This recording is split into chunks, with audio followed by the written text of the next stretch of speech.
I'm here as Mr. Ethan Panigoro, and you're back in Icarus on Air. Today, unfortunately, China Eastern Airlines Flight 5735 officially report crashed in Tangshan, while the aircraft itself en route from Kunming and supposed to land in Guangzhou. Discovered by the SAR team, there is 132 victims, and currently about 120 dead bodies have been DNA tested. China's government works hard in every section of the country department to save any aircraft debris in the crash site. Today, we have footage from Global News, the crash site, and the ministers of China's speech of the crash of the China Eastern Airlines Flight 5735. Hope you watch it with it carefully and enjoy it.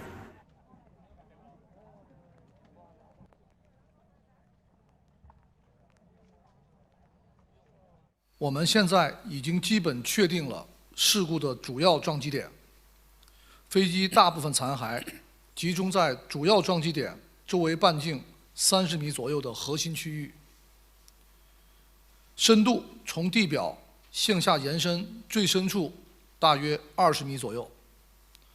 已经找到的主要残骸包括发动机叶片及涡轮残件、发动机吊架残件、左右侧水平尾翼残件、副翼自动驾驶作动器以及带有部分一超小翼的机翼残片。根据今天调派的力量和布置的作业时长，我们预计今天的搜寻范围会比昨天扩大1.5倍。截至今天下午16时，共搜寻到遇难者遗物21件、飞机残骸183份和部分遇难者遗体残骸。当前，我们的工作重点仍在搜寻救援，同时开展事故调查前期的证据收集固定工作。待进入事故调查阶段后，我们将按有关规定邀请需要参与的相关方参加事故调查工作。好，我们往回撤了，大家。刚才也说了，现在的困难就是我们急切的希望能够尽快的搜索到幸存者，但是因为我们的工作又需要我们仔细的慢慢去搜索，我们心情比较焦急，这就是我们最大的困难。其他的没有困难，我们会排除困难去完成这个任务。好，谢谢大家。好，现在我还有任务。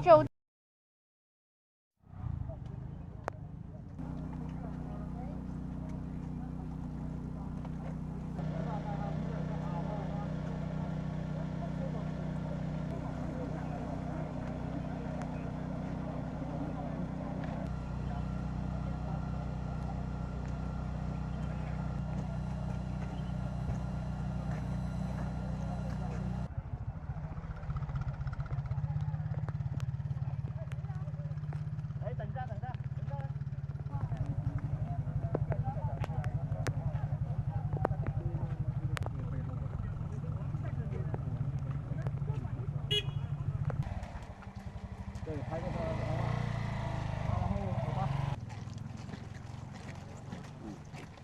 就拍这个什么的。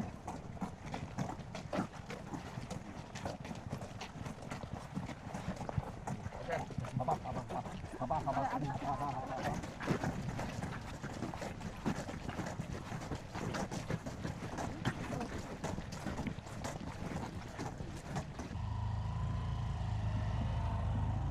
Now viewers, we have footage from ABC News with General Robert Alex as the former commanders of US Army Forces Command.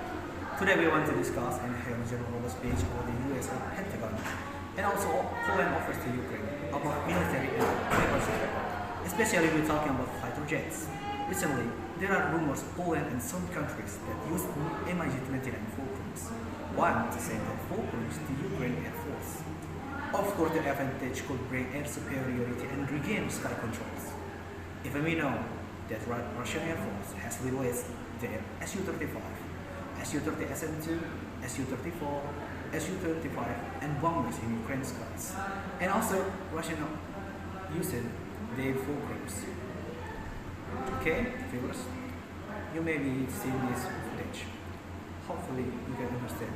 Well, Lindsay, good evening. I think this would be purely speculation on my part because I agree. I think the announcement by the Poles it's inexplicable, actually, for a number of reasons, and it hugely complicates an intended transfer.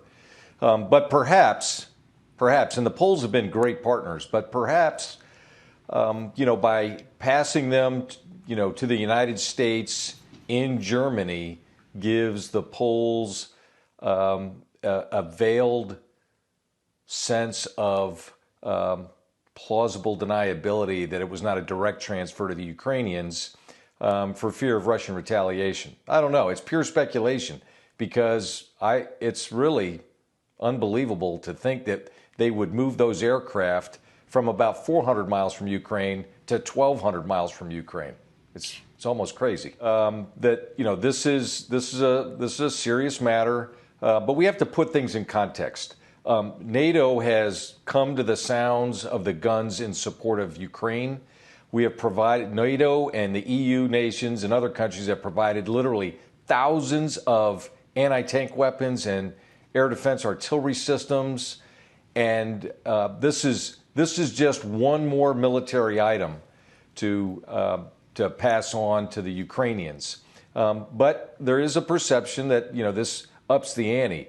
I personally don't think so.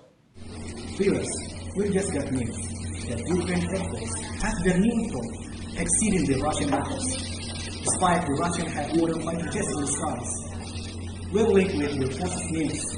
Also, Colonel Yuri Ignat, Ukraine pilot and air power historian. Now, we're going to talk about the airborne news. Ukraine's air force is a relic of the Soviet era. Russia's is much more modern. We are fighting with the equipment of the 70s and 80s. They are fighting with the equipment of the 2010s and above. But while they may have more advanced planes, tactically the Russian air forces are struggling to quell those from Ukraine.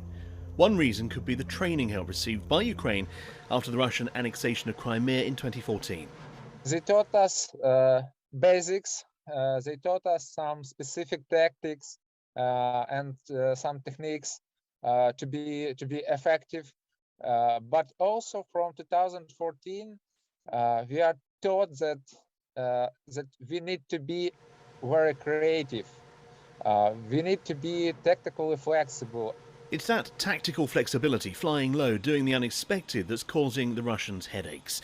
The Ukrainian fighter aces have thrown out their flying rulebook while also knowing the Russian one inside out. There's no doubt at all the Ukrainian Air Force are actually on top of their game at the moment. A lot of the senior people would have been trained in the Russian Air Force. They understand the tactics, the techniques and procedures that are used by the Russians, which are old Soviet TTPs, exactly as they would have been in the Cold War. This is a huge advantage, I think, for the Ukrainians, because they know how the Russians will react in a certain situation. My understanding of Russian tactics is it's very much by rote. The way they fly is exactly as the manual says. They are not allowed to deviate. Ukrainians, on the other hand, are totally able to exploit every situation. Ukraine hasn't been able to upgrade much of its air power, but it has been making the best of what it's got in terms of tactical usability. For 8 years, we did not sit by idly. We understood that there could be such a scenario of events that happened, especially in the last 2 years. We have conducted many exercises with aviation, with anti-aircraft forces. And Ukraine's been learning from the West. NATO countries, especially the UK and US, helping them better manage the planes they have, keeping them running reliably, and now that is paying dividends. The other major factor helping Ukraine punch above its weight in the air is the motivation and passion to defend their own country they have, which helps them push outmoded equipment to its limits. The parallel for me here is 1940-41 and the defense of Malta, when old Sea Gladiators and Hawker Hurricanes were being used to defend against the latest Italian aircraft.